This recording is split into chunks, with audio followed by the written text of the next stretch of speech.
All right. So this is the next part after the combustion, after the compressor, that is known as combustion chambers. Now you can see this is the realistic picture, and this is one of the types of the chambers. Okay, you have the nozzle to put in the fuel. This is where you get to introduce the fuel, and you can see these small holes. This is where the air will enter this combustion chamber. We'll discuss this, and there are many types also. So we'll discuss one by one. The task of the combustion chamber. You need to realize, why do we require a combustion chamber? We require the combustion chamber simply to allow the maximum heat release. How will we have the heat release? By the combination of air and fuel. Now we already having air, we need the fuel, and the fuel is placed in the wings, and we can have them from the tanks. Air and fuel. And what does it do? When we have the heat energy, we have the next part, which is the turbines. Turbines will do their job. They will convert that heat energy into the mechanical energy that is required to turn the shaft, and in turn the compressor. So what are the limitations? We can have around 2000 degrees Celsius. We can have infinite number of heat, so that we can have the most amount of efficiency. But the restriction is based upon the materials the turbine blades are made, or the rotor blades are made. Now, just before the turbine, there is a section wherein the nozzle guide vanes are present. These are the nozzle guide vanes. Okay, you can see the changes, they open and they close according to the requirement, according to the pressure differential. Now, the materials which they are built, that restricts the temperatures. Okay, so the maximum limit of the temperature is set by the materials which the nozzle guide vanes and the turbine are manufactured. You can see what happens if the temperatures exceed the limits. The same blades, you can see they have eroded. Okay, if the limit is exceeded, it will mean possibly disintegration of the turbine. Okay, so I'm just telling you, it is the place that these things are the ones which will receive the air just after the combustion. So all the heat of that combustion will be given to these particular nozzle guide vanes or the turbines. So the material which they are built from, that is the place, that is the restriction, or that is the limitation to the heat. Okay, if in case we exceed, this happens. Okay, you can see this is the disintegration, or they are just burnt into the ashes. Okay, now yesterday I told you something about the combustion chamber, and why do we need to reduce the velocity? Okay, it's a simple thing. There is a flame rate of the kerosene. What is a flame rate? By what amount it will burn. Okay, this candle has a flame rate also. You can see this is the flame rate. Air enters the combustion chamber, okay, at approximately the same rate at which it enters the intake of the engine. Speeds up to 500 feet per second, which are unusual. You can imagine if air is coming into 500 feet per second, how much is that? Okay, this candle will be instantly blown. Okay, I'm just giving an example of candle because this is how the combustion chamber keeps light or lit. Okay, the flame rate of kerosene, which is speed at which the leading edge of the flame travels through the vapor, is this.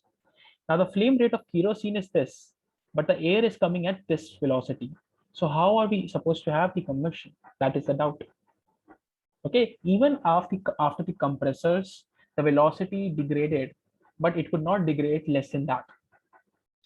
So how can someone or some engineers build something like that? The speed of the airflow this must be slowed down after it leaves the compressor and before it reaches the combustion chamber in order to sustain the flame. The air is slowed down at this point and its pressure is increased by passing through a divergent duct. One of the solution is to make a divergent duct, some like this. Okay, if I take the combustion part, this is the combustion part, and you can see what I'm doing is I'm making the divergent duct. I'm sorry. This is the divergent duct in which what will happen is pressure is increased, velocity is reduced. But this will also not do the part. What will do the part is what we'll see now. Okay, this is just the point which I wanted to add. Pressure variation, you can see the pressures will rapidly increase in this. Okay, this part of before just before the combustion chamber, the pressures are rapidly increasing because of the compressor itself. So this is the point of the highest pressure in whole the engine. Just before the combustion chamber, our pressure is the highest in the whole engine. This is the point DGC has asked the questions from. Then the air entering the primary zone passes through the snout before dividing it into through parts. Okay, preparing it to give a swirl vane. Now, as we saw the holes in the first picture, there are small holes in the combustion chamber. We'll now know the proper use of such things. Okay, we know there is a different areas where the air will go. Okay, first of all, you need to realize that this is what? This is my bypass air. Okay, now what happens is 80% is gone into the bypass air, because if you remember, I told you in the types of engines, the jet engines which are used in the commercial parts are having a high bypass ratio. Okay, so high bypass ratio simply means that more air will go without even entering the combustion chamber. Okay, so 80% goes outside and 20% remains and goes inside the combustion chamber. Okay, when it goes inside the combustion chamber, it also gets divided more. So there are three different parts of it. One is the primary air. The primary air is introduced directly into the combustion chamber. Okay, you can see here 8% is directly fed. Then we have, okay, 20% of the high pressure compressor is the primary air. The velocity of the primary air is reduced by being passed through the flare and the swirl vanes. Shape and position of the flare. The swirl vanes also starts this recirculation of the region. Now, what are these swirl vanes? I'm just keep telling on you what is this, what is it? Okay, the primary air is used to make a toroidal or a toroidal shape. Now, what is a toroidal shape? Have you had a donut? Okay, like donut shape. I'll explain you, don't worry. Okay, it's like a shape of like this. Okay, in a circle like this, what happens is when you make a circle like this in a 3D, the airflow which is introduced after this, it spins like this and it reduces in the velocity, and that is what we require. We want to reduce the velocity of the airflow as much as we can to sustain the flame, and that is what you see here is happening. Okay, this circle is created in order to reduce the velocity. I'll just go back here. You can see this is what happening. The primary air makes a toroidal. Okay, toroidal. The other air is introduced into that toroidal so that it slows down. You can see the secondary air, about the 20% of the remaining output of the high pressure compressor reacts with the primary air flowing through the swirls to form a toroidal or a toroidal vortex, a region of low velocity airflow which resembles a donut or a smoke ring. Okay, what is this? This sustains the flame. It looks like this. Okay, you can see it looks like this toroidal. It's the same thing which actually occurs, and you can see when the airflow is introduced, it slows down. Okay, remove the woman from the equation. Just see the toroidal. Okay, you can see when the secondary air is put into that toroidal, it just stops. Okay, see this woman is going and this is stopping, and that is what I'm trying to explain you. That is a toroidal or a donut shape. The temperature of the gases at the center of the primary zone reaches about 2000 degrees Celsius. The temperature has to be reduced as this is more than the nozzle guide vanes are able to function at. And this is what we looked into the problem. How will this reduce? Simple. We are having a tertiary airflow. The tertiary airflow is used for cooling. Okay, the remaining 60% of the air leaving the high pressure compressor, tertiary air is fed into the flame tube through corrugated joints, dilution air holes, or the tube. These small holes, they are the ones which are supplying the tertiary airflow. Okay. So this is where the tertiary plays the role. So we have the uses here. The primary one is used to make a toroidal. The secondary one is used, which is slowing down, slow airflow, and the tertiary is used for cooling. So these are the three uses of the three different types of airflow of your, okay. All in all, what is happening is this. This is the realistic picture. You can see here there are swirl veins. This, because of this, there is a swirl vein created. Okay. This is the flare. Flare is your lightning or that the flame. This is the fuel nozzle. Then we have the primary zone wherein that toroidal will form. Toroidal will form. Okay. Then we have the secondary hose for the secondary inlet. Okay. This whole section is known as flame tube. Okay. Air casing, then the dilution air holes. The dilution air holes are used to cool down. These are the tertiary. Okay. We'll discuss all these sealing rings, and interconnectors and all in our types of combustion chambers. The combustion chamber components. Okay. Most gas turbine engines only have two igniters. You can see the spark igniter is only here. It is not present here. It is not present in these chambers all around. It is only present here, and it could be on the left or right side also. Why is that? Because these all tubes are interconnected. If one of them will have a flame, it will be passed on to the other, then other, and keeps on going.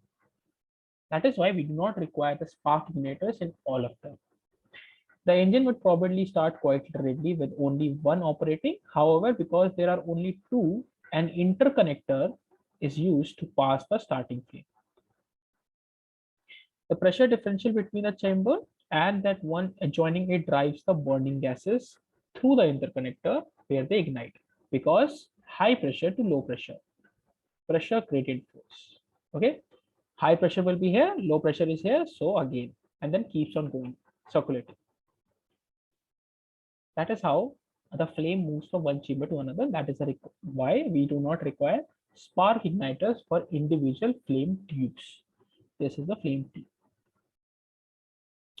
The sealing ring allows the chamber to expand into the nozzle box. What is a sealing tube? This is a seal.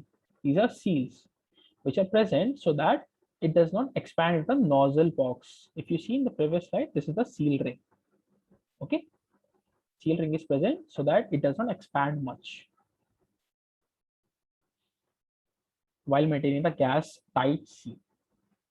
Okay. Now let's come to types of combustion chamber. If that fuel, okay, there is something there.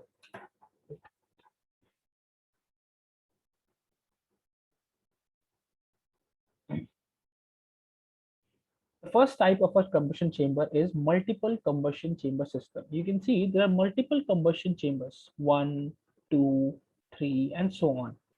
Okay, it consists of 8 or more combustion chambers disposed around the engine to the rear of the compressor section, each chamber being made up of a flame tube with an individual air casing. Please remember, the air casing is individual. So all are these different combustion chamber within themselves. Okay, so there are different combustion chambers, and then they will supply this to the turbines. The snout is the primary air. What is that? This is snout where the air is introduced initially. The interconnectors allow the passage of starting flow. I've already told you the meaning or the reason of interconnectors, to pass on the flame. The drain tubes open when the pressure in the chamber is less. When the pressure is less, sorry, the drain tubes open so that the fuel is introduced into them. A considerable amount of fuel will have been fed into the engine during the attempt to start. Okay, as I told you, the drain tubes are open so that the fuel can be introduced, and whatever that is left, that can go outside. So whenever we are starting the engine, there is a lot of fuel that is introduced into the combustion chamber. If that fuel is not removed before the next attempt to the start, the result will be excessively high gas temperatures. Now just imagine if you do not have air in the starting and you introduced a lot of fuel. You don't have air, you have a lot of fuel. So what will happen? A lot of temperatures will exceed into the combustion chamber. This would be a very long, very hot, very dangerous jet of flame near the rear of the engine. Okay, these are the combustion chambers. You can see they are all interconnected one by one, one by one. So what is this very hot, very long, dangerous flame? This is this. Okay, this is that thing which is happening because you have introduced a lot of fuel, air is not a lot. So hence this will take place. If that fuel is not removed before the next attempt to start, the result will be excessively high gas temperatures, which is EGT. Okay, excessive gas temperatures. There will be a very long, very hot, very dangerous flame. Any other? We already explained this, right?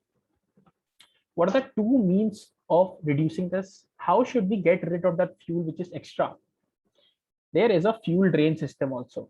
Okay, the fuel remaining after a wet start will follow or will flow from the top of the engine to the bottom chamber where it exits via the drain valve.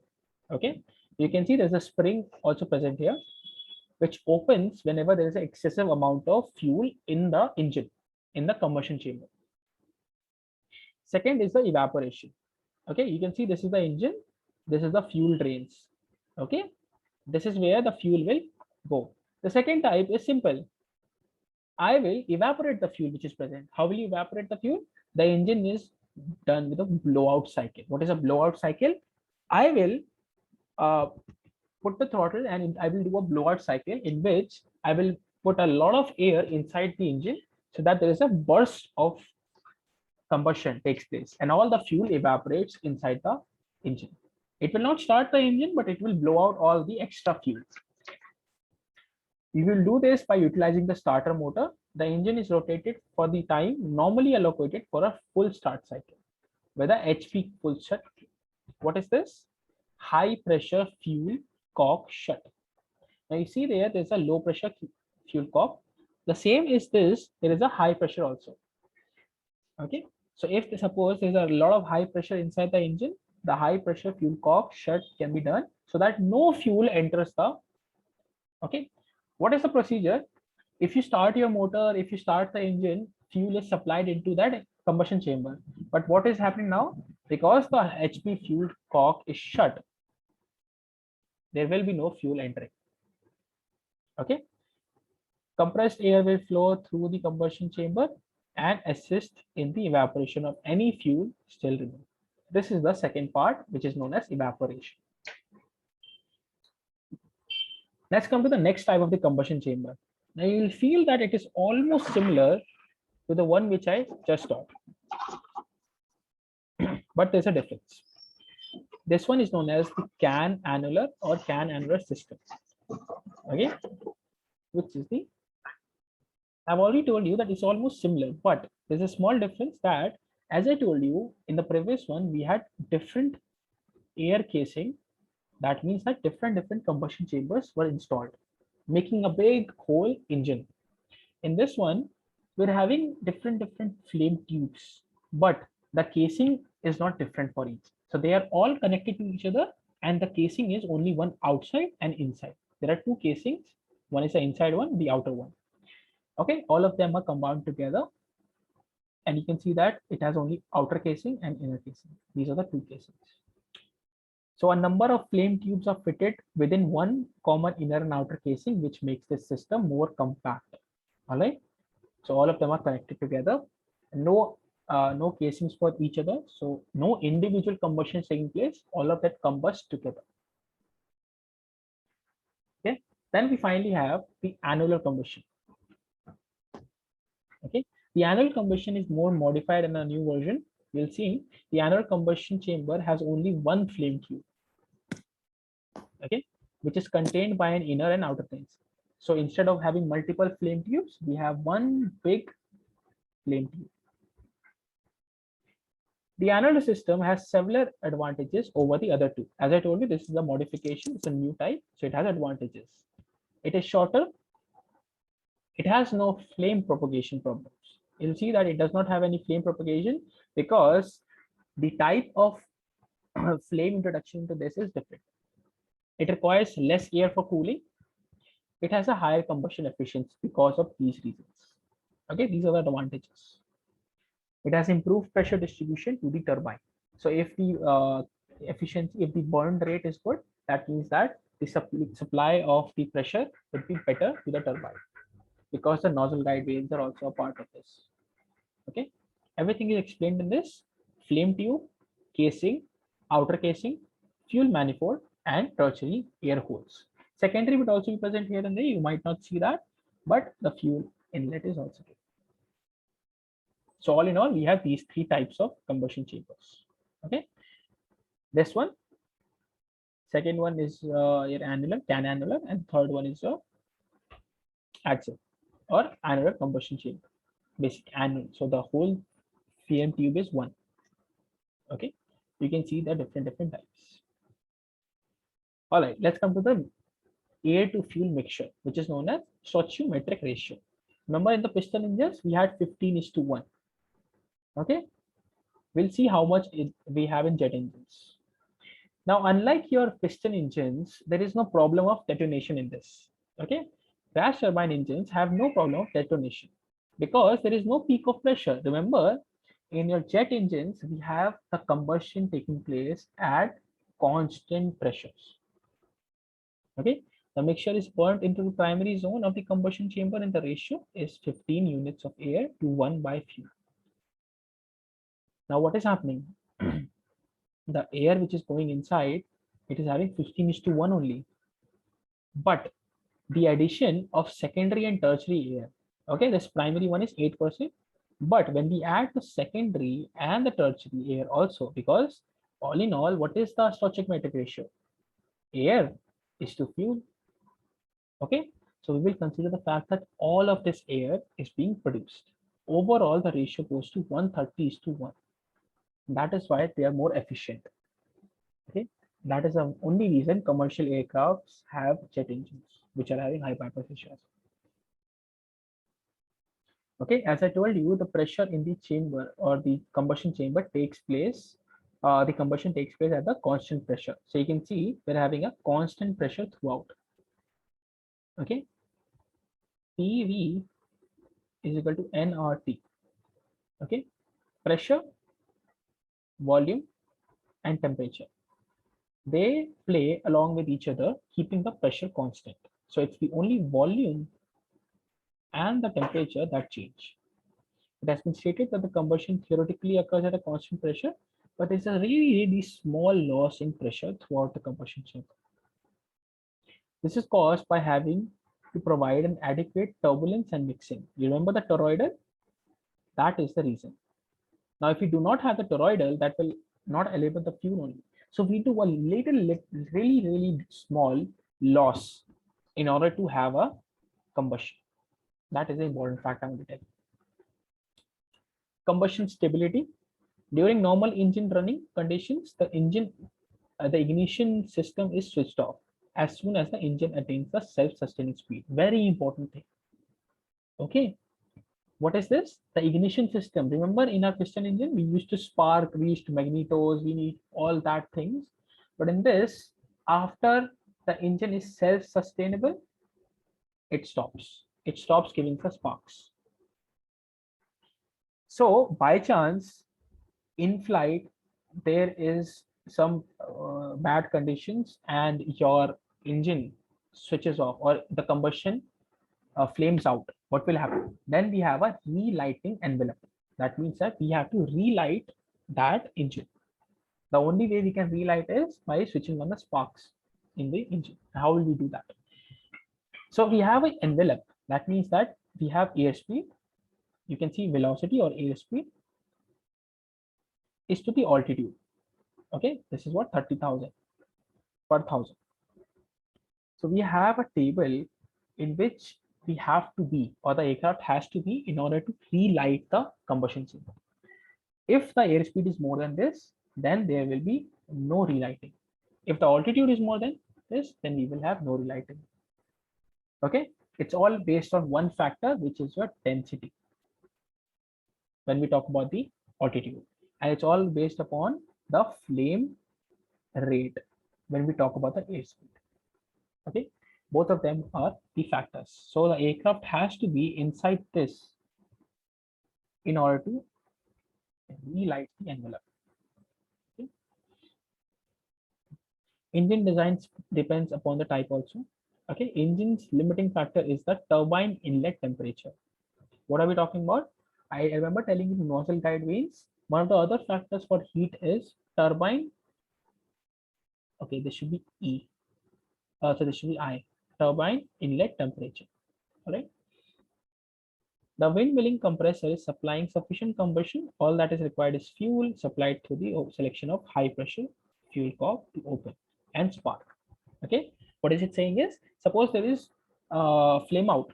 There is no combustion happening. Okay. So inside what is happening? Inside only air is going. That is known as windmilling. Remember in piston engine, I told you windmilling. The same thing is happening in this engine. Only air is supplied. Now, as we are in the region of relighting, what will you do? We will simply switch on the high pressure fuel cock. Fuel will go inside. The temperatures are already high. Once we supply the spark, it will again start to burn. It's a really simple procedure. Okay. What are the procedures now? We'll see, understand. We understood how the flame rate is done. We understood how the air is introduced. We also understood the ratio. What is left? It's the fuel. So we will understand how do we introduce the fuel into the theory or the process. You can see if you have a pipe at your home, you can do an experiment. Try to switch on the tap. You'll get water flowing. At initially, when the pressure is low, in a normal way, this when you press that upper section or the tube, what will happen? The pressure increases. When the pressure increases, we will have more amount of. But when you design a system, when I design a pipe which is having a really high pressure, it will start to give fuel in such manner, or you'll start to give that particular liquid in such small tiny droplets. Okay, this is known as atomized spray, because the particles are so small they look like atoms. The fuel particles become so small that look like atoms. The nozzles have a task of atomizing or vaporizing the fuel to ensure that it is completely burnt. If we will have such scenarios like this, what will happen is we will know definitely that all of this fuel will not be burnt. But if we have this type of fuel, this type of vaporization or atomization, we will ensure that the mixture is good, and of course we have the good combustion.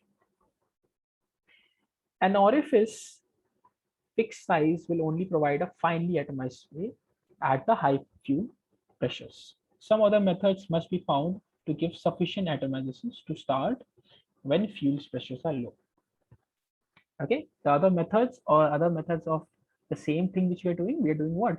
We are atomizing or vaporizing the fuel. So we can use a air spray system.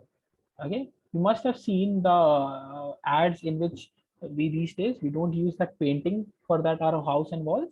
We have the spray. That same spray can be used for fuel. Okay, the principle is uses the high velocity air stream to break the airflow. Then we have the duplex system. It uses both, uses an orifice of a variable size and that. So it has only two systems. Duplex means two. Finally, we have the vaporizing tube. Now this is the most modern type. The fuel is sprayed from the feed tube into the vaporizing tubes, which are positioned inside the flame tube. Directly we put the vaporizers. Okay, directly we vaporize the fuel, which was shown in you this, right? It is similar to this, except for the fact that it is having a direct put into the flame tube. Instead of introducing it into the different sections, we directly put it into the flame tube. That ends this chapter. Do you have any questions about this small chapter? Correct?